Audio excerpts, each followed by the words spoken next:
live from NYC in the heart of the city. I'm your host, Justin Jacobson, an esports and entertainment attorney at the Jacobson firm in New York City. This week we'll be discussing esports tournament organizers. Just as a heads up, nothing here is intended as legal advice. All of the discussions are just for educational purposes only. So yes, tournament organizers, the companies that actually put the tournaments together. Some of the more well-known ones such as ESL, OGC, MLG, DreamHack, and UGC. So this week's guest, we have Cody Luongo, who's an esports veteran. He's a writer for Esports Insider, amongst many other publications, including ESPN, RotoWire, and Ginks. He's also the head of communications for UGC, the Ultimate Gaming Championship. UGC hosts a variety of tournaments and competitions across the country in a bunch of different titles. Thank you for joining us, Cody, and welcome. So I know I briefly... Thank you. Well, thank you. So I know I briefly introduced UGC, but tell me a little bit more about them and what they do. Yeah, sure. So UGC is we are most well known as a tournament organizer because that's what we've been doing for the longest. UGC obviously stands for Ultimate Gaming Championship, and it is actually one of the oldest active esports companies in the world, frankly. It was founded in 2004 by our CEO and founder, Matt Jacobson. He started a LAN center called the Game Attic at the time in a small town in DuQuoin, Illinois, which no one has ever heard of. I had never heard of it. It's in southern Illinois, out in the middle of nowhere, but that's where he grew up and started the business. And little by little, he formed the team, went through the trials of running an esports company. Starting it, quite frankly, before esports was a household word, right? It was competitive gaming at the time, or no one really knew what it was back then.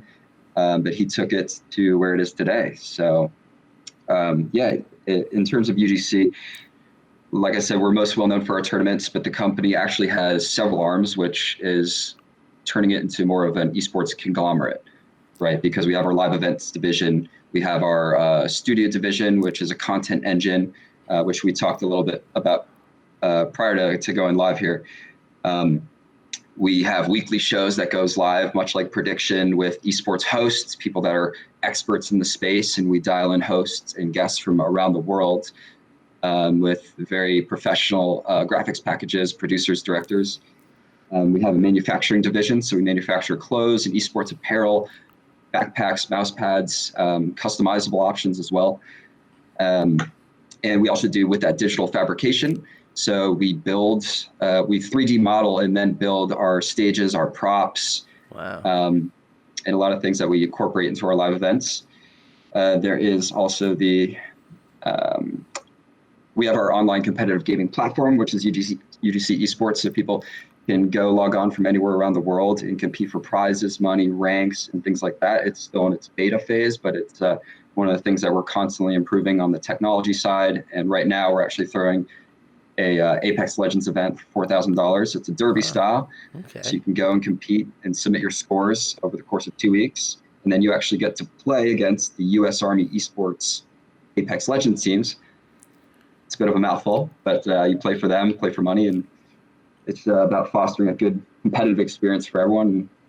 And just supporting the ecosystem that is esports. So how's that for an intro? Well, that sounds like they definitely have their hand in a lot of different areas. It's very interesting that, they're taking the live event production and helping with the merchandising and building in their own content platforms to almost develop their own on-air talent. I think that it's a very unique approach. And, as you said, they're more of like an esport conglomerate more than just a tournament organizer at this point. Correct. So, just to elaborate a little bit more on some of the responsibilities of a tournament organizer, their biggest thing is, they handle the logistics for the tournament and the participants, helping with their flights, their travel, their hotel, and actually putting the event together, making sure that, the setup is there, that all the gaming rigs and the peripherals and whatever setup you need to compete is there. They bring the technicians in to make sure everything works. They also help hire the actual talent involved in the presentation of the event. the shoutcasters, the announcers, the sideline reporters, really all the different aspects that go into producing this kind of event.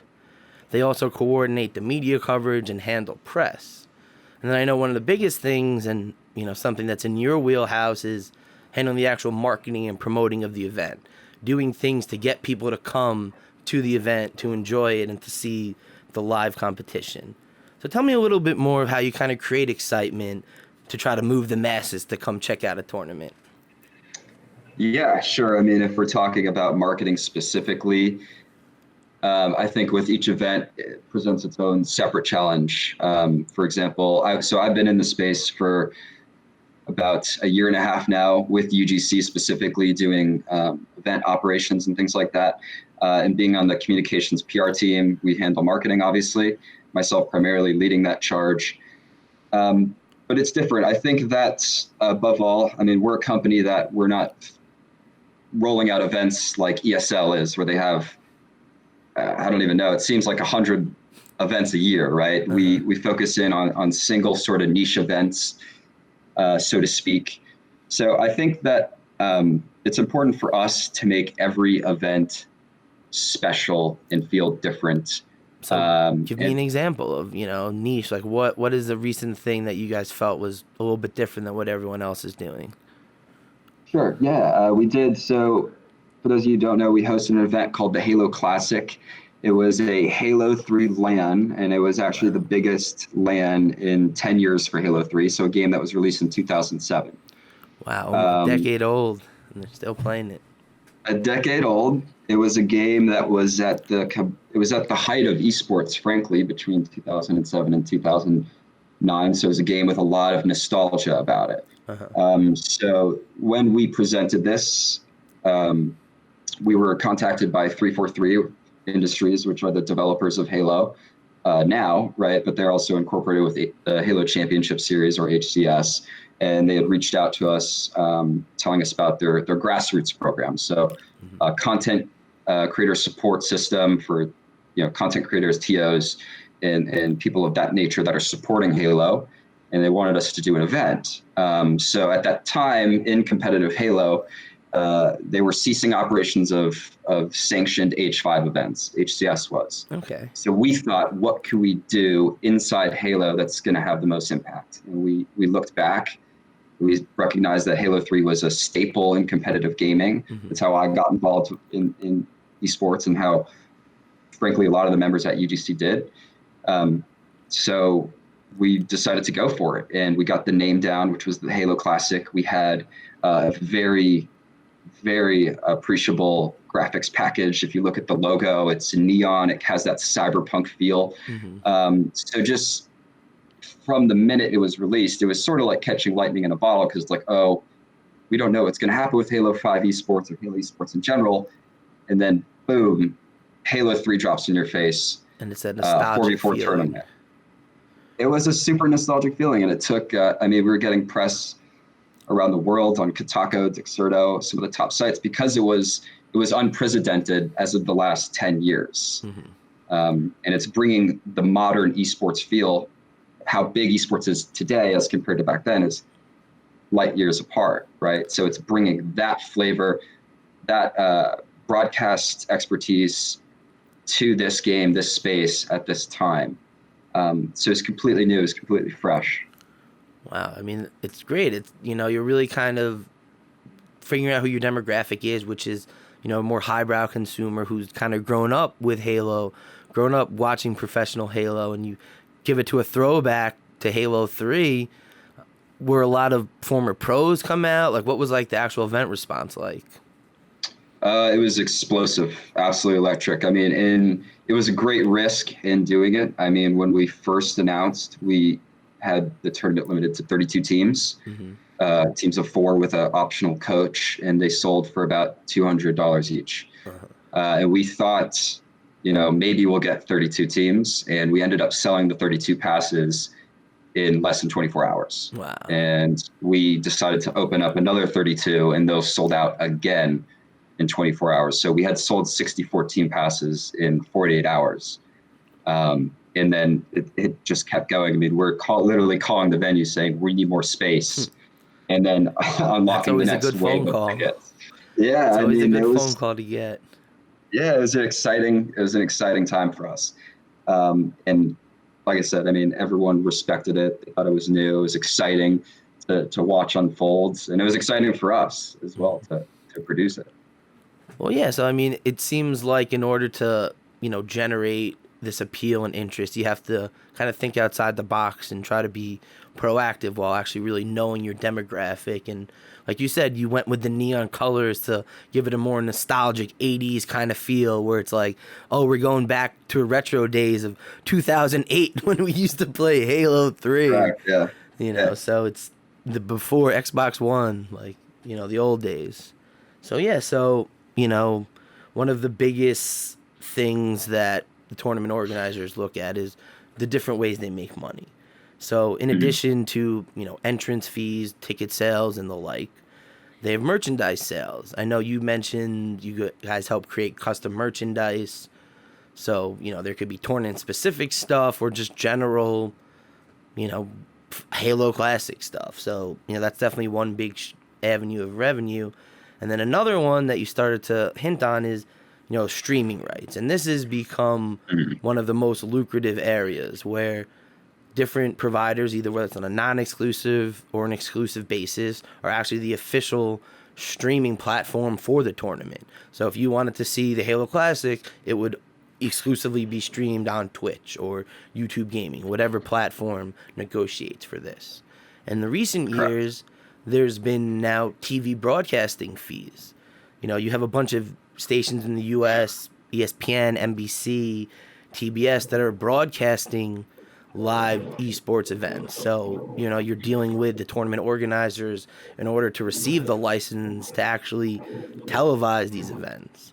It's also expanding across the globe with, Germany Esports 1, and then the UK with, Ginks TV that was recently bought by Rupert Murdoch's Sky TV. So, it's just very interesting to see all the different ways that tournament organizers are able to monetize stuff. Some of the other important things are through ad revenue on these streams, during the broadcast, as well as on the saved content. If there's any player interviews, match recaps, behind the scene footage, these are all additional opportunities for the tournament organizers to make money. So then, we get to the most lucrative thing, which is really the sponsorship and the brand partners. So obviously the amount of money in the sponsorship activation varies depending on the deliverables, but anywhere from just being the official chair or headset to a much larger in-tournament activation where you have a production display and you're giving the opportunity to create some kind of interactive opportunity or exhibition to showcase your product, to engage with the consumers. So do you kind of handle any of that kind of stuff, or what kind of Yeah, stuff? I work with in sponsorships and partnerships right now. I mean, we're at a state in the company where everyone kind of handles it a little bit, but it goes through the higher levels or the higher people in the chain rather that will address sponsorships and partnerships. But I totally agree with you. I mean, yeah, sponsorships, any offset of cost is amazing. Mm-hmm. I think that people don't quite realize how, I mean, when you're at the level that UGC is and ESL, MLG, people don't realize how sophisticated of an operation that hosting a tournament is, like a So give literally us an top of the idea. line. Like, I'd love to know a little bit more. Sure. I mean, what is it? I mean, 64 teams, 4 persons a team. What kind of? uh, well, if we're talking, I mean, I'll revert to the Halo Classic, right? That we just did one 3 weeks ago. It was the second iteration in that series in Atlantic City. We're a team based out of the St. Louis area, so obviously you're talking about flights for our whole team, sourcing people to come and help with the broadcast, volunteers. You're working with the hotels for rooms. I mean, there's so much on an operational level, and then obviously setting it in place in those standards and procedures. The tournament itself, I mean, it's an incredibly large project. I mean, if we're starting from the beginning, it's obviously you have to secure your sponsorships and partnerships off the gate, Otherwise, you're taking a huge risk of monetarily, right, financially. Who's covering the prize pool? Is there someone that could sponsor the flights, or someone that can help offset any of these other costs and expenses, right? You really have to address that at the before you can even really move forward. Otherwise, it's an insane risk when you're talking of prize pools of $50,000 and upwards. And our last was a $50,000 prize pool. So I know, sometimes in the traditional brand world that I've worked in, it's like, okay, you want to get me to sponsor an event. Like, have you done it before? Like, sometimes they want to see like a track record, or like, this is the first Halo 3 tournament in, however many years. How do you know it's going to be successful? Like, how do you kind of explain it to the brand so they really kind of grasp what you're trying to do? Insanely creative sponsorship decks. You just got to pitch the flavor and the feel. So like for Halo Classic, we touched on the nostalgia. We had absolutely insane impressions and metrics on social media. I mean, people are coming out every which way trying to get involved. And then also talk about the influencers. So if I'm a potential sponsor, I'm interested in the impressions and the reach. And then more importantly, like really activating and resonating with this audience. So if you can get them, give them some sort of sponsorship package that activates in a cool way. Like we worked with a UK-based clothing apparel line called No Sleep. Mm-hmm. We had a partnership with them in which we gave them media rights to our footage after the event that no one else had access to. And they produced these videos for us that were engaging, and it helped drive to their sales, and they had commercial stream space. And they loved Halo, like they loved the game. Mm-hmm. And obviously I'm just speaking on this event specifically, but they can really drive that culture, that flavor of what makes this game exciting, what makes esports exciting. And that's just a win-win for both of us. So it's kind of like taking the track record that UGC has established, and these are the events we've done, this is the kind of impressions with, okay, this is the interest. These are some of the more high-profile guys that are on board and want to get involved. And then from there, you're able to really quantify it seems. Yeah, essentially. I mean, again, you talk about the influencers that are maybe your talent, for example, and even touch on their network, right? So mm-hmm. if we're working with David Walsh, we might be able to do something with Red Bull. Because he's just selling what you got. Yeah. Recently. Okay. Just went on, which is legendary. Well, so now we know a little bit more about, what they do and how they make money. So which organizers, other than UGC, which we know is great, do you think, run some really effective tournaments, and why? I would say ESL, Electronic Sports League, is at the top of the top. Mm-hmm. I mean, they've been doing it for just a little bit longer than we are, but they have a global team around the world. They obviously have their partnership with Intel, which allows them to do incredible things. $500,000 prize pools, $250K just year long. And they have the top of the line PCs and integration and partnerships. So that enable them to throw the best events in the world. Is there anyone else that you feel like is, doing something well or unique, that's really trying to position themselves a little differently within the market? Or is everyone trying to go after the same kind of games? That's a good question. I know that we certainly take a different approach because it's incredibly difficult to break into games like Counter-Strike, right? Where it's like ESL sort of has this chokehold on it. I mean, in terms of being the top of the top, and that's what we're interested in getting or achieving, right? Obviously appreciate what MLG has done. They're absolute pioneers and visionaries in the space. Mm-hmm. Kind of interesting to see what's happening now with them, with franchising and Call of Duty. But I mean, it's kind of like a cornering the market, right? They have Call of Duty and they were doing Overwatch League, and two successful esports. Like, they look great. The tournaments look amazing. Like, I would love to get out to one of them one day. Well, it seems like they're going to be rotating cities, so you never know when it's going to be near you. Like, from New York give me to a Philly, St. Louis COD team. right? St. Louis and Chicago doesn't seem that far, right? No, about Chicago 4 has a team hours. too. Yeah, So yeah, that's cool. just kind of brushing forward on this. So how do you think technology advancements and, larger audiences, especially as more stadiums and arenas put on events, how do you think tournaments will change? What's the future here? Oh man, tech is the most. It has the most potential out of everything for changing the way we observe tournaments. How Like so? an example would be in.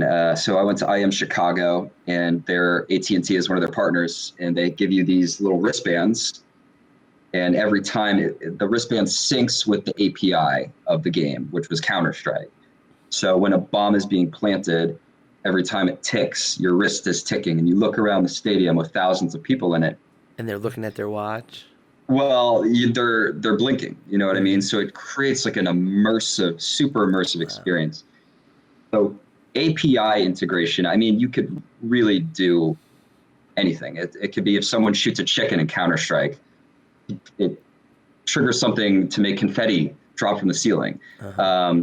You don't really know what's going to come next, but certainly API integration with stadium integration is for sure the future for making tournament experience feel immersive, and that is super important to a game from a spectator standpoint. Because when you're sitting in a stadium in a seat watching, if the sound isn't sound right, if it's not hitting your chest, Mm-hmm. with the bass, everything.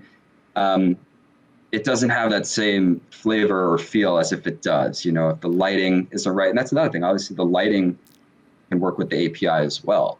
So that is, in my opinion, going to be the next big game changer, is really finding new ways to integrate that into the tournament experience. So, when you win the round, you have fireworks that go off. Or, if a Yeah, bomb blows up, the arena shakes a little bit, right? Like, you can that's what I really was saying. make There it you kind go. of like a Disney ride where, Yeah. you feel the flame when the flamethrower comes out. I don't know. Exactly. Exactly. I mean, it could be anything. That's the thing. It's just whoever is able to come up with that. And those ideas are crazy sounding, but that would be cool. If a Yeah, I mean, stadium shakes, if a bomb goes off in CS:GO or something like that. right, just like your chair vibrates a little bit when or like chicken, when you get a kill shot and the whole place goes red from blood, all the lights just go red, the whole place is like you just got blooded. So I think that Sure. there could be a lot of unique advancements trying to really bring in the multimedia angle with the music and audio visual and the lighting and then things that stimulate your senses, whether it's a brush of air or a little shake in your seat where you're really paying for more of the experience, like it's a ride, like the same way you went to the Back to the Future ride in Universal where you're in a car and you go forward and back and you're really watching something on a screen, but there's this whole other aspect of it that makes it more than that, makes it an experience, makes it a ride. So, Correct. I Yeah. definitely think that it's going to make it very interesting. And, as the stadiums get bigger, you're going to just have more people, which, more people means more money, which means you can do more things.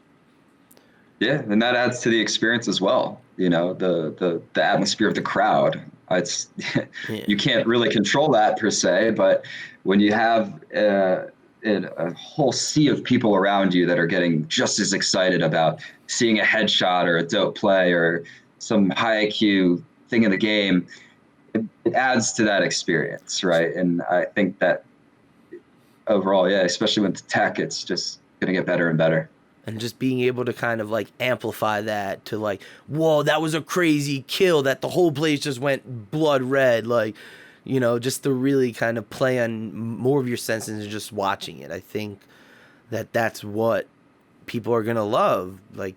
That's the next level of all of this. The VR, I don't know if maybe there's a VR component where you put on the headset and you're actually following a guy. where like you can, you go from player, you Why can not? scroll from player to player to where, you're first following this Overwatch guy as he's running around the map and, seeing what he sees. Sure. Yeah. So why not? Right. I mean, if you can make it happen, if it's well would received. you enjoy that if you were, at a Overwatch game and you could put on your VR and essentially run around with Jake as he's, running and getting ready to kill people? Like get that first person perspective?